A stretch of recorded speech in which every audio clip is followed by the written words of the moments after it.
Welcome to Pindar Poetry. We hope you learned something new. You begin by verifying your Android build and skin because different vendors limit color control. Once done, install a launcher and a theme engine, for example Nova plus Substratum or a compatible launcher. Make sure to enable developer options and USB debugging so you can sideload or restore settings, backup icons, wallpapers, and any modified APKs. This step prevents lost customizations. Now, open the Launcher and Theme app so you can start applying palette changes immediately. You'll now pick exact colors and icon styles. Use hex codes to match branding or a wallpaper. Once chosen, import an icon pack or create adaptive icons inside the launcher. Apply them and check both home screen and app drawer for consistency.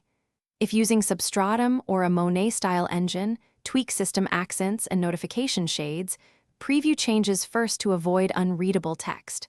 When ready, apply the theme. Note that some changes require a quick restart of the launcher or a device reboot to finalize.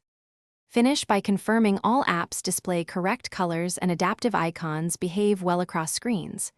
If a color doesn't take, reboot your device and clear the launcher cache. This resolves many hiccups.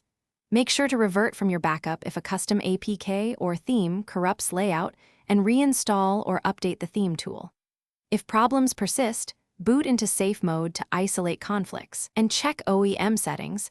Some manufacturers force accents that override themes, so you'll need a compatible engine or workaround. Thanks for watching. Consider subscribing if we helped you.